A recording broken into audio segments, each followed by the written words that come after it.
self-identity in that, self-efficacy. In disability advocacy, they bring us the mantra of self-determination.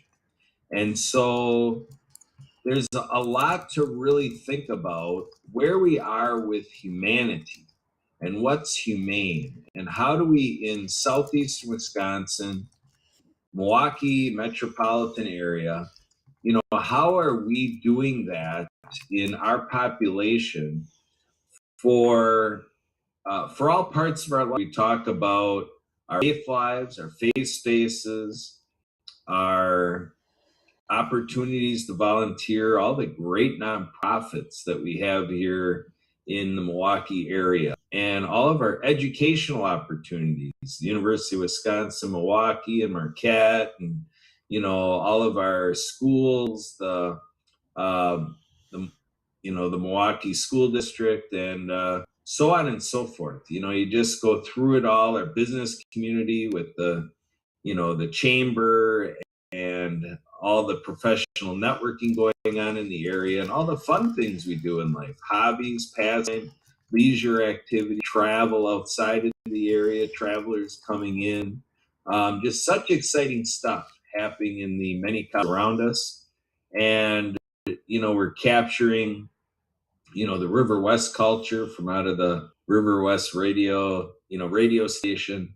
And, so now when we cover the areas of disability, whether it's people with intellectual and developmental disabilities, the deaf community, blind community, people with physical disabilities, my Schertel relative, Jory Perjinsky, who founded Hope Instilled, Oasis for people experiencing chronic pain, and those that have a goal of substance use reduction, and then we definitely give a lot of credence to how the realm of mental health has really shown itself, really making it obvious 20 years ago and prior, all the work being done to really heighten that populations and authorities and bureaucracies, that this whole thing of mental health has been brought more and more into the forefront.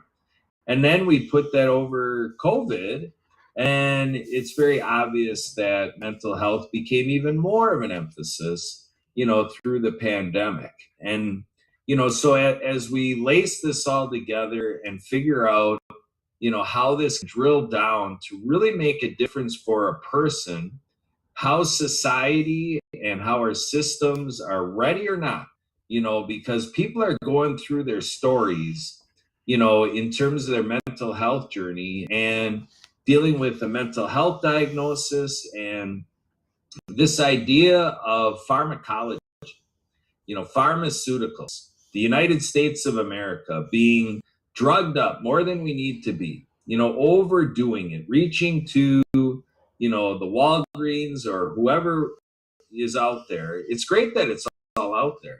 It's not hard to find journalism and other reports and other advocacy that we clearly are overboard. It's a problem in America, crisis, so on and so forth.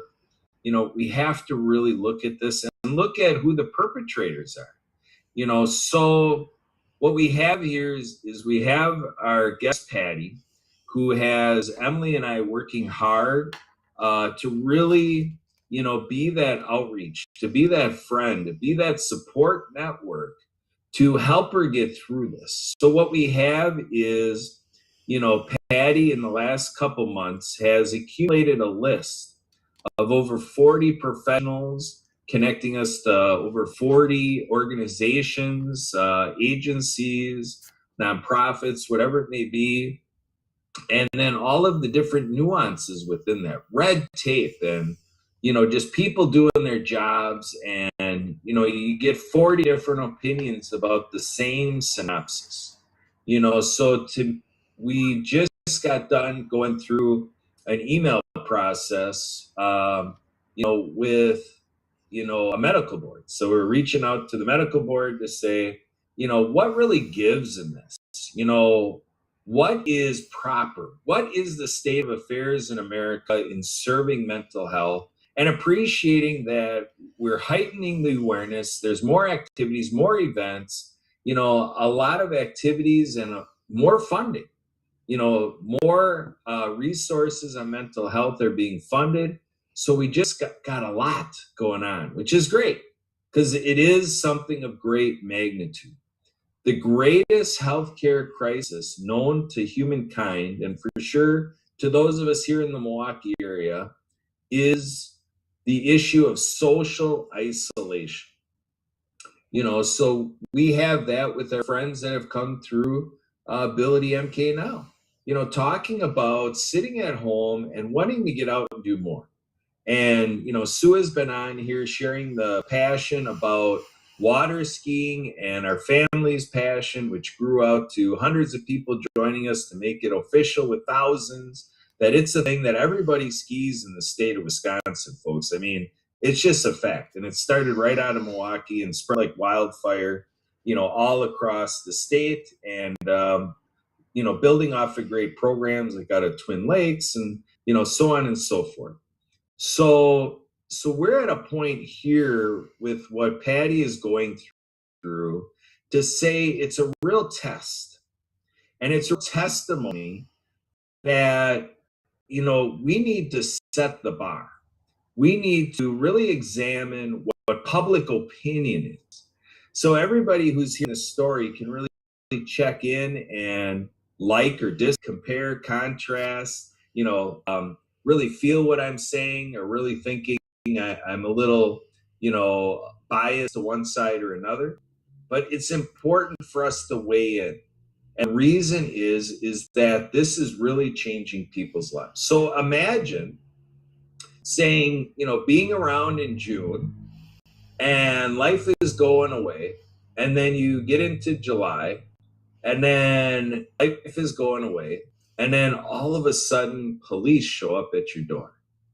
And it's like, okay, what's propagating this? So just think of all the roommates around Milwaukee. So imagine being a roommate and your roommate is needing to vent, let off a little steam. And then because of that, you're like, holy smokes, my roommate is just really, really letting out here. And like, to the point of, I'm going to do something about this. And then what is the roommate going to do? Go ahead and reach out to law that says, what can be done is you can put in a complaint to say that this person ought not have an option to speak for themselves. They have no choice, taken into custody and basically enslaved to the system. And then what happens is to put this all together, to pass it, to label a person severely mentally ill. Could you imagine that, just going about your life? Everything is like great, or you're building from something that you really feel like this is the life I have. And then all of a sudden, zing, bang, boom, your roommate kind of gets a little, something under their craw and just decides to like reach for the system and like, let's just throw the book at this person. My roommate is just really going to lead a different life now because I just don't want this. Letting off steam is just not something that should be legal. So here this ensues a process where psychiatrists get involved. And so imagine being a person of sound mind and body, and you're just ready to build your life and you're providing services to others, and that's how you get a little income. And then all of a sudden it's all arrested when the police show up, and now you're forced to take medicine that the law is actually written that if the judge wants to do anything, the only thing the judge can do is to prescribe meds. Now, is that insane, Milwaukee? I propose it can be put to the record. Kurt Roscoe says, yeah, that's insane that we have laws that say the only recourse a judge can take is to go ahead and force that person to take meds. Now, it's good they are given that option. Don't get me wrong.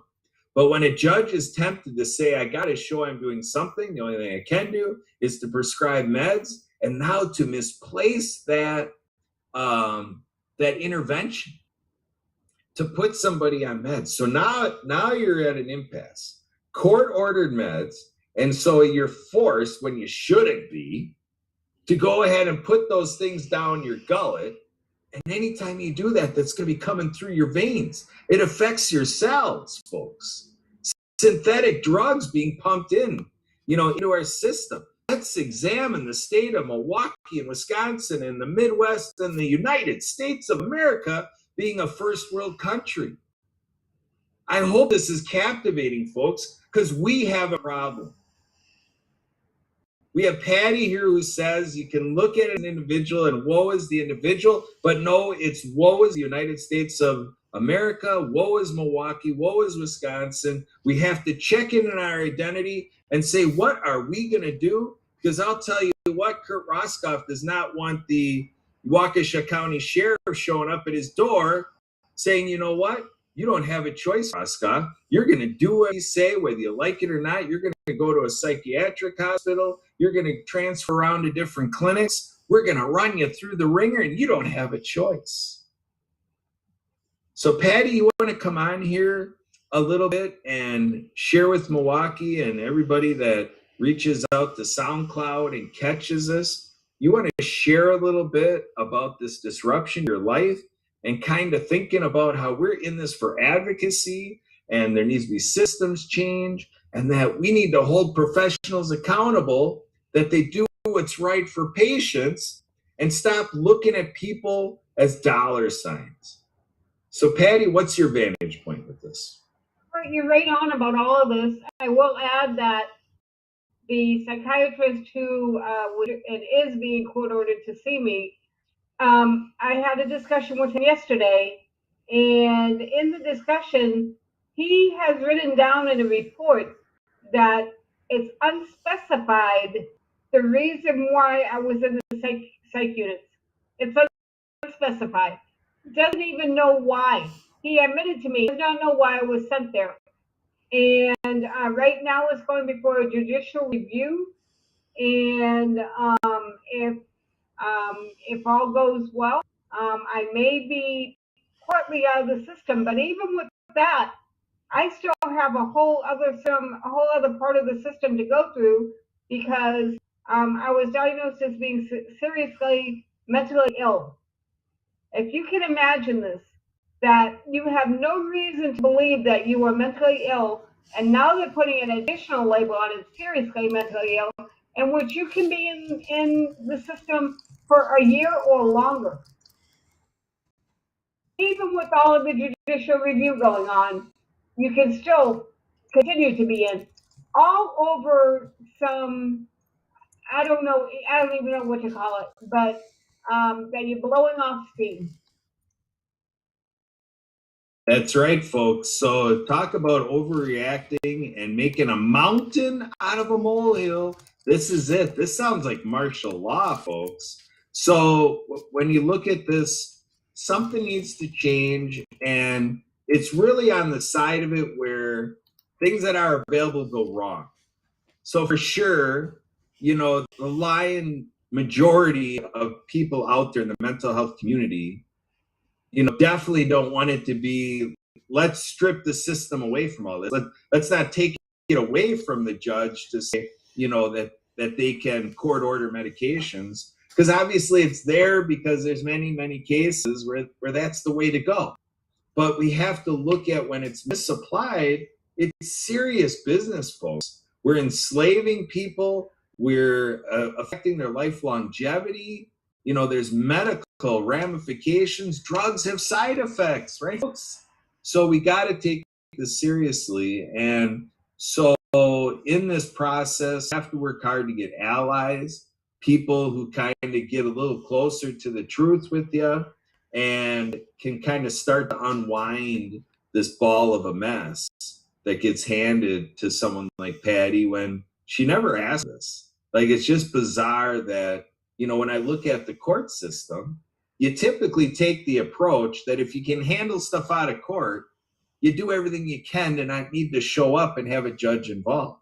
So it just calls the question of, are we just leveraging resources for the sake of leveraging resources and then upping our numbers to, like, say you put one more on the ticker bar to say, you know, the stats just went up one more, and then that's going to help funding, because now we got this next person in the system. So with that, Sue, what's next? That's basically the crux of today's update on this mental health crisis. I appreciate the update. I can't believe what's all happened, and I'm glad you guys are making at least some progress. It's going to be a so long road to get through everything, because for things to have gotten to the point that it had, and then to try to, like you're saying, to unwind that ball, it's going to take some time, and you're getting there. And I can only hope that it goes quickly, and wouldn't hope that on anybody, right? This is I hope an amazingly unusual situation. I hope there's not other people going through this type of thing, but you got to believe that along the way, how many other times has this happened? It's a scary thing. So yeah, the concept of mental health and how we all play into that, it's an important topic, and I'm glad you guys are tackling things here. So we wish you all the best on that. So with Oh, you're very welcome. And so here with AbilityMKE Now, just to tap into a few other updates that we have. One thing I want to make sure that is on the radar is ACAP. I know it's an organization we've spoken of before. They're out of Waukesha County. It's Adaptive Community Approach Program. ACAP is an organization that does day programs for adults, and they have a milestone coming up that I just want to emphasize here. They are celebrating 40 years. So 40 years of what they do and what they're so good at doing. I'm just going to read a little blurb off of their website. They have a celebration event coming up very soon. So for 40 years, ACAP has steadfastly served adults with disabilities and encouraged them to achieve their high potential and to acquire lifelong skills that will enable them to become contributing and valued members within their communities. And they, with that, are celebrating all their accomplishments with an anniversary gala this fall. So that's coming up on September 25th, 2022. It's a Sunday event from 4 until 7 out at the Ingleside Hotel in Milwaukee. The gala will feature a historical video and a playmakers performance, and will honor their founder, Carol Ann Kay. It encourages all past and present members, families, and friends to celebrate with us. More information is available on their website, which is acap-waukesha.org. So acap-waukesha.org. And they're an organization that is near and dear to our hearts. Kurt has been serving on their board of directors for a while now, for a few years. And this is the same organization that got us our first introduction to adaptive water skiing, actually. Oh gosh, what did we figure it is? Like 35-ish years ago. So we were one of their early programs in their early days. Is that the connection between ACAP and our Milwaukee Lake Water Ski Club? So they're very special to us. It's a wonderful group, wonderful organization, and so happy for what they do, and to hit a milestone of 40 years that they've been doing what they do. I'm thrilled for the whole group, and look forward to what the next 40 years all has to come. So, and Kurt, if you want to take just a moment, if you wanted to add any reflections, because obviously you've had a much deeper impact and experience with the group than what I've had, and I think they've impacted me quite a bit. And I know you've had much more experience than I have and more interaction. So do you have a couple thoughts to share with them as well? Sure, I can share that in essence, when you look at 40 years and what it's built up in, you know, the resources and financial outlook, and, you know, even investing that's being done to help protect the future of this service. And you look at the government dollars that actually, fortunately, are there to help make this available to members with disabilities like this. You know, when you all wrap it up, it's about $1 million that you're keeping track of in terms of appreciation, depreciation, and just these numbers flying back and forth, and like what it is, as a snapshot of kind of what as on the executive level and legally, and kind of what you're reporting around and the donations. About $1 million goes around to make this all happen, and it's all about inclusion into the community. So inspiration 4 decades ago was to say, when we look at the city and county of Waukesha, it's basically people from a faith community with a family member with a disability, and otherwise just really inspiring about Carol Ann Kay to say, I've said it many times with other topics, like the Festivus thing with Frank Costanza saying there's got to be a better way. It was one of these moments to say that the community really could be more user friendly for people with disabilities. And that's what it's set out to be. And there's advocacy programs and, just so many opportunities in the programming, whether it's gardening or different arts and crafts, just really empowering adults with disabilities in the area to get a little closer to what a lot of other people are doing, that without a program like ACAP, they wouldn't have the opportunity. And Sue and I appreciate that, because we got right in there to the right raw aspects of, if the Roscoff family didn't do what we did, there'd be a lot of people that didn't get the opportunity to water ski, like including that ACAP before we got involved with the Lindsay program.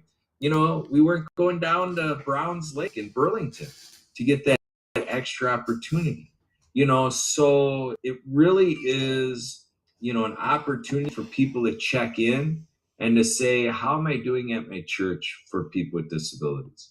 How am I doing in my Kiwanis organization, that people with disabilities can be a member of the Kiwanis Club?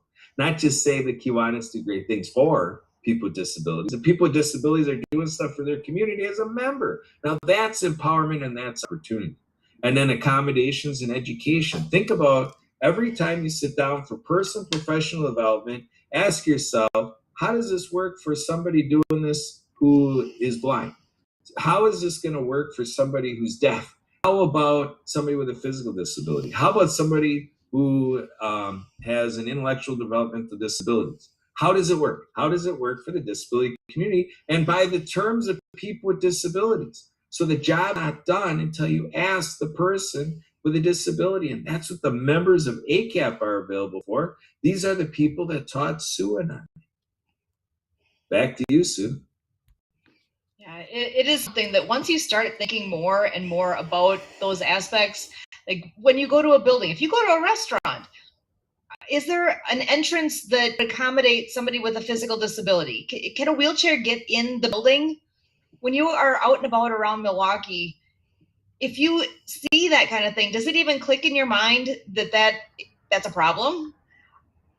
Until you really have a reason to think about it, and until you yourself have a reason personally to think about it, we often we just go about our daily lives and ignore those aspects because it doesn't mean anything to me. So why should I pay attention? Well, we've often said the term TAB, temporarily able-bodied. We all are at some point in our life going to have to encounter needing some kind of accessibility, something to help us with our accessibility. For a short time this summer, I was even on crutches because of a sprained ankle. Not that big a deal, right? Until suddenly you're like, oh my gosh, what a pain it is to have to hobble around on something like crutches. Well, take it to the next step. What if I was in a wheelchair? How am I getting from point A to point B when, yesterday I was able to walk it just fine. Well, and today now I can't. What does that do to change your perspective? So if you haven't had that moment in your life where you've had to say, wow, I didn't even notice, I didn't think about this. I know there's plenty of buildings that are old in the area that don't have wheelchair ramps or elevators or whatever it takes to get people to, again, from point A to point B. Just as an example, that until you have a reason to think about it, you don't. Well, we're here to help bring that to light and help people to have an excuse to have that thought in their heads. So I appreciate what all of, again, back to ACAP, what that whole original interaction in my world, without that, I wouldn't where I am today. I never would have been even on the radio right now with this. Why would I be here? Until you have that thought and get the passion behind it to know that there's something better. There's a better way. If we get our minds together and our hearts together and really move forward on things as a collectiveness, that will make a difference. One by one, the more people that understand, the more people that know a difference is needed, the more we are enlightening each other along the way, the more of an impact we'll make. So we need to think about that and to help each other out as much as we can. So again, my name is Sue Roskoff. For Kurt Roskoff, Emily, Patty, for all of us here with AbilityMKE Now, we're glad to be able to do what we do and hope that it brings fun and different thoughts to you as well. Thank you.